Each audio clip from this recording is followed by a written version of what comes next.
Barakatah Yahweh, Barakatah Yahushua, Barakatah Yahweh, Barakatah Yahushua, Call Hello Yahweh, Ba'ashem Yahushua, Ba'ashem Rakakwadash. Double honors to the apostles and the elders of Great Millstone that taught me this truth. And much respect to the Akim out there laboring in his work. Peace and salutation to the hopefully elect that are scattered abroad across the four corners of the earth. To USA, Shalom. So yeah, this lesson right here is pretty much inspired by an article that I came across today, and it was pretty much from an insider that was blowing the whistle or blowing the alarm, trying to warn these Americans about what's coming. And of course, it was going to the stock market and the dollar falling, crashing, and the dollar not getting back up. All right. And so we know that according to the scriptures, the money's gonna fail. We know that the money's gonna fail and pay way for this damn RFID chip. And that would be the time of temptation in which the inhabitants of the earth, would be tested, in a time with starvation, famine, the pestilences, the wars, the anarchy, the chaos. All these things will be initiated in these times, all right, in a time of Jacob's trouble, in which the ones that don't have this foresight, I'm talking about the Israelites, of what's taking place, what's Esau's agenda, and ultimately what's ahead as far as the kingdom of heaven, they're not going to be able to endure those times. All right, because we're going to lose a lot of things. All right, just like during the time of the 1929 crash, in which that initiated the Great Depression, and people lost jobs, they lost homes, they were kicked out on the streets, living on the corner with cardboards, people in their whole families that was well off before the crash, and the children was reduced to going through the streets, crawling through garbage can, looking for scraps, spoiled scraps to eat, also knocking on other well-off, wealthy neighbors to see if they can get a piece of breadcrumb, man, all right, or a potato peel, but we know it's going to get far worse than that. Cannibalism's coming back, so it's going to get bad. It's going to get real bad, man. And Jake, it's going to get the worst, all right? Because back during the 1929 crash, I got an article that pretty much tells you that Jake called it the worst. That was catching the most hell back then because they were the poor, man. And also, segregation came back. Jake was being lynched all over again. So, hey, all this shit's coming back in these times, man. So, this article, I ain't going to go through it too much. I might hit a couple points, and I'll put it in the description box, but it says the depths of the Great Depression, all right? So when you scroll down, you got like 3 bulletins right here. And as you can see from the second bulletin, it says explain the particular challenges that African Americans faced during the crisis, all right? So the things that they were facing was what I just explained, them being segregated, starving, and it was ultimately a time in which food lines were created and people flocking to them food lines to get food, man, of course. So if you in the spirit, you already know what that's going to be in these times, all right? But in front of them line, they're going to have that fucking chip waiting on you. But real quick, that's why we're going to need faith, man. We're going to need faith when we start to lose things on the side, because it's going to look very bleak, but it's all a test of our faith and fidelity. Psalm 87, and we'll start at verse 17. It says, matter of fact, verse 16, why is that not considered in thy mind that thing that is to come rather than that which is present, right? Okay? Our people are not really considering the thing that is to come, which is, the kingdom of heaven. But rather, they're stuck in the present, they're stuck in the now, all right? They got mortal mindsets. It says, then answered I and said, O Lord, that thou hast ruled, thou hast ordained in thy law that the righteous should inherit these things, okay? The righteous being who? The elect. Should inherit what things, all right? The whole earth. Going to inherit the heathen, the earth, all right? Going into the kingdom of heaven. But it says, but that the godly should perish, you see. Nevertheless, the righteous shall suffer straight things, all right? Strait, all right, was going to what a level of difficulty. We're going to suffer difficult things. It says, in hope for the wise. So this means that even if we lose, houses, cars, jobs, get kicked out on the streets, thrown in jail, or have to be chased through the woods, or whatever it is, man, persecuted, we're still going to hope for the wise. We still have to hope, all right, for the end goal, which is salvation. Okay, we have to endure unto the end. So without this hope, there's no way, all right, that we'll be able to continue or get past these trials and tribulations. It said, for they that have done wickedly shall have suffered the straight things. Let's read it again. For they that have done wickedly have suffered the straight things, and yet shall not see the wide. So they're going to suffer the difficult things just like us too, as far as losing things, but they're not going to see the wide. They're not going to see the kingdom of heaven because their mindset is stuck here. So in a time of the famine, in a time of, perplexity, you lost every goddamn thing, and now you're looking for some relief. Well, the first thing they're going to do is go down to them chipping stations and let Esau chip them up. But we, on the other hand, we know that on the other side of America is what the kingdom of heaven. You see? We know that salvation draws nigh every time these prophecies come to pass. So when the chip is here, we know that we ain't got long. You're going to have World War III, blossoming, and soon after that, the missiles going to fly. But throughout the famine, the Lord said what? He's going to feed us. And that's why you're going to need the scriptures to reflect on in those times, coupled with the name of Yahweh Shema Shai, which Jake doesn't have that faith. See? So we got something that these people don't. And it's far greater than money because it's going to lead to life. All right, let's get Ecclesiastes 7 real quick. In verse 12, it says, for wisdom is a defense, and money is a defense, right? So wisdom is a defense, and also money is a defense, because we need money right now to pay our rent, to pay our bills or whatnot, car note, to buy food, raiment, whatever. Okay, we need it, but what about when the money crashes? Then what's going to be your defense? Okay. Then you're going to have to really lean on the wisdom of Yahweh Shema Shai. So it goes and say, but the excellency of knowledge is that wisdom giveth life to them that have it. So the ones that have the proper knowledge, wisdom, understanding have life, which means that we know what to ask the Lord for. We know what to do and what not to do. Okay? In a time of trouble, we're going to pray like hell, to Yahweh Shema Shai, and we're going to wait on his mercy throughout, whatever trials we may go through. Where you may have to go a few days without eating. You'll be sitting there praying for food, and all of a sudden, all right, the Lord will set you up to where you got something to eat, you and your family. Okay? Or troops might come after you, and the Lord might have you hidden. Okay? Or he can have you grabbed up, but even if you get sent out the camp, detention camp somewhere, you still got to keep the faith, because he can deliver you out of that. He's done it before. So the wisdom of the scripture, man, is going to be, all right, the defense of the elect through the name of Yahweh Shema Shai in those times, because we head into perilous times. All right, the scripture says, we're going to get that 2 Timothy, the 3rd chapter, verse 1, where it says, this know also that in the last days perilous times shall come. And we always go into this word perilous, the strong G, 5, 4, 6, 7, where it says hard to do, to take, to approach, hard to bear, troublesome, dangerous. It's going to be hard to deal with these times that we come into, man. Harsh, fierce, and savage. A lot of savagery is going to be taking place because, when people lose things, they lose it.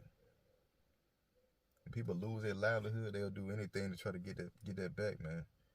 And even if it means, robbing their own neighbor, and killing people. You're going to see the beast of man come out in that time. All right? And 2 15, 16 also goes into that. All right? Neighbors shall invade one another for the lack of bread and for great tribulation. Okay? So yeah, the love of many will wax cold once his dollar falls, and all hope is lost. That's that great perplexity that we always read about in Luke 21 and 25. All right. So this article right here, I'm gonna read a little bit of it. I'm just gonna put it into the description box. It's a good read about what happened during the time of the crash back in 1929 that led to the Great Depression. So it says the depths of the Great Depression. All right, and you got 3 bulletins right here. And if you can see from the second, it says explain the particular challenges that African American faced during the crisis. Okay, so Jake got his own bulletin showing you right there that Jake had it bad back then. You know, how much more in these times, the time of Jake's trouble. So we're gonna skip down to the head where it says starving to death. Alright. So it says by the end of 1932, the Great Depression had affected some 60 million people, most of whom wealthier Americans perceived as the deserving poor. Yet at that time, federal efforts to help those in need were extremely limited, and national charities had neither the capacity nor the will to elicit the large-scale response required to address the problem.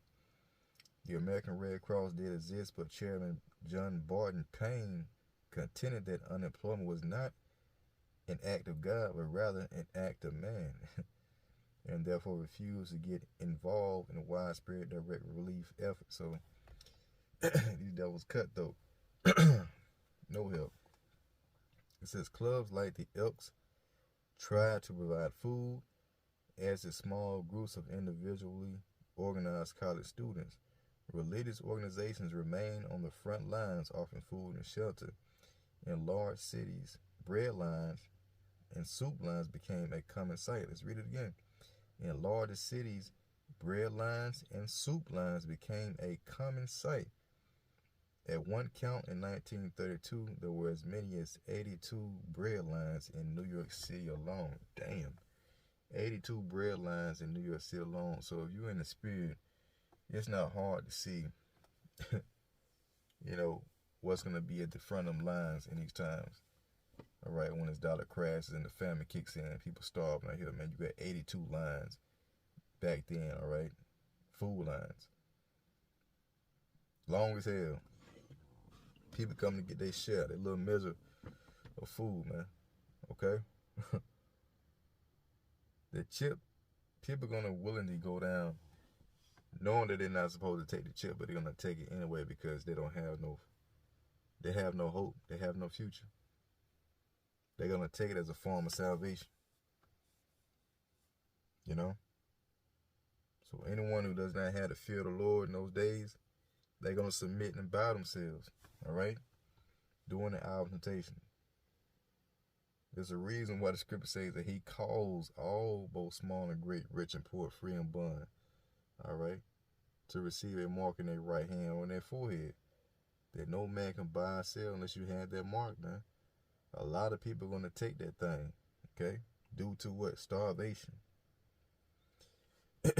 It says,